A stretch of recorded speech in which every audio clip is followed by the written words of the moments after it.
Jacob is first introduced in the Bible in Genesis 25.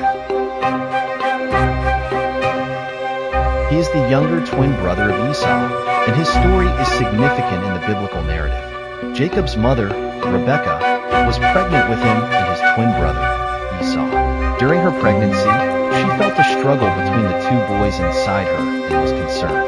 She sought God's guidance, and God responded with a prophetic message, indicating that two nations would emerge from her womb. Jacob would become the father of the nation of Israel, while Esau would be the progenitor of the nation of Edom. This foreshadowing of their rivalry was pivotal, as it set the stage for their future interactions. The specific verse that outlines this is Genesis 25 verse 23, which states, "The Lord said to her, 2 nations are in your womb, and 2 peoples from within you will be separated. One people will be stronger than the other, and the older will serve the younger." Jacob's early life and character. The narrative continues with a detailed account of Jacob's early life. He was born holding onto Esau's heel, which led to his name, Jacob, meaning he grasps the heel, or supplanter. The events of his early life are told in Genesis 25 verses 24 to 26.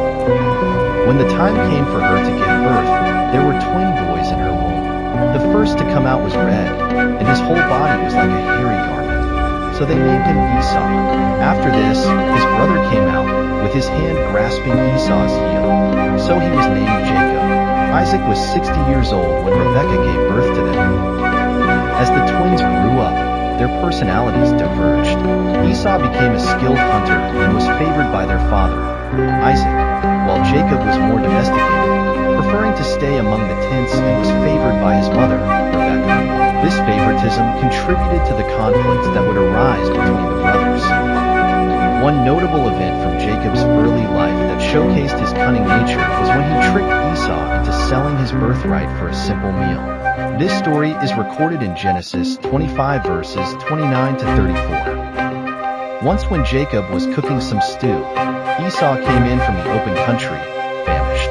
He said to Jacob, "Quick, let me have some of that red stew. I'm famished." That is why he was also called Edom. Jacob replied, "First sell me your birthright." "Look, I'm about to die," Esau said. "What good is the birthright to me?" But Jacob said, "Swear to me first." So he swore an oath to him, selling his birthright to Jacob. Then Jacob gave Esau some bread and some lentil stew. He ate and drank, and then got up and left. So Esau despised his birthright. Jacob's deceptive actions didn't stop there.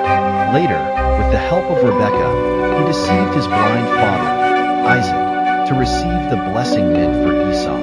This event is narrated in Genesis 27, verses 1 to 29. When Isaac was old and his eyes were so weak that he could no longer see, he called for Esau, his older son, and said to him, "My son." "Here I am," he answered. Isaac said, "I am now an old man and don't know the day of my death. Now then, get your equipment, your quiver and bow, and go out to the open country to hunt some wild game for me. Prepare me the kind of tasty food I like and bring it to me to eat, so that I may give you my blessing before I die." Rebekah overheard Isaac and planned to help Jacob deceive Isaac. She prepared a meal and dressed Jacob in Esau's clothes to deceive Isaac into believing he was Esau. Jacob approached Isaac, who was confused but ultimately blessed Jacob, thinking he was Esau. This deception led to a rift between the brothers. When Esau found out that Jacob had stolen his blessing, he was furious and vowed to kill Jacob. To escape Esau's wrath, Jacob fled to his uncle Laban's house in Haran. Jacob's journey to Haran and his encounters. On his way to Haran, Jacob had a profound encounter with God. He dreamt of a ladder reaching to heaven, with angels ascending and descending. God spoke to him in this dream, renewing the covenant made with Abraham and Isaac, promising that his descendants would be numerous and that they would inherit the land. This encounter is detailed in Genesis 28 verses 10 to 15. Jacob left Beersheba and set out for Haran. When he reached a certain place, he stopped for the night because the sun had set. Taking one of the stones there, he put it under his head and lay down to sleep. He had a dream in which he saw a stairway resting on the earth, with its top reaching to heaven, and the angels of God were ascending and descending on it. There above it stood the Lord, and he said, I am the Lord, the God of your father Abraham and the God of Isaac. I will give you and your descendants the land on which you are lying. Your descendants will be like the dust of the earth, and you will spread out to the west and to the east, to the north and to the south. All peoples on earth will be blessed through you and your offspring. I am with you and will watch over you wherever you go, and I will bring you back to this land. I will not leave you until I have done what I have promised you. Upon arriving in Haran, Jacob met Laban, his mother's brother. Laban had two daughters, Leah and Rachel. Jacob fell in love with Rachel and agreed to work for Laban for 7 years to marry her. However, Laban deceived Jacob by giving him Leah instead of Rachel on the wedding night. Jacob was furious, but Laban told him it was customary to marry off the older daughter first. He then offered to give Jacob Rachel as well, provided Jacob worked for him another 7 years. This story unfolds in Genesis 29, verses 15 to 30. Laban said to Jacob, just because you are a relative of mine, should you work for me for nothing? Tell me what your wages should be. Now Laban had two daughters. The name of the older was Leah, and the name of the younger was Rachel. Leah had weak eyes, but Rachel had a lovely figure and was beautiful. Jacob was in love with Rachel and said, I'll work for you 7 years in return for your younger daughter Rachel. Laban said, it's better that I give her to you than to some other man. Stay here with me. So Jacob served 7 years to get Rachel, but they seemed like only a few days to him because of his love for her. Jacob's transformation and wrestling with God. After many years of working for Laban, Jacob decided to return home, but he was anxious about facing Esau again. He was afraid that Esau's anger had not subsided over the years. To prepare for the encounter, Jacob sent gifts ahead to appease his brother. One night, Jacob found himself alone by the Jabbok River, where he experienced a life-changing moment. He wrestled with a mysterious man, whom many interpret as an angel or God himself. This wrestling match lasted until dawn, and Jacob refused to let go until he received a blessing.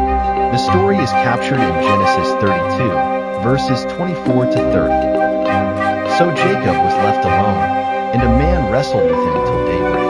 When the man saw that he could not overpower him, he touched the socket of Jacob's hip so that his hip was wrenched as he wrestled with the man. Then the man said, Let me go, for it is daybreak. But Jacob replied, I will not let you go unless you bless me. The man asked him, What is your name? Jacob, he answered. Then the man said, Your name will no longer be Jacob, but Israel, because you have struggled with God and with humans and have overcome. Jacob said, Please tell me your name. But he replied, Why do you ask my name? Then he blessed him there. This encounter resulted in Jacob receiving a new name, Israel, which means he struggles with God. This change in name signified a profound transformation in Jacob's character. He went from being a deceiver to a man who sought God's blessing. After this encounter, Jacob limped away, physically marked by the struggle but spiritually renewed.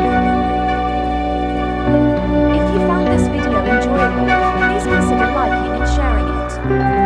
Additionally, subscribe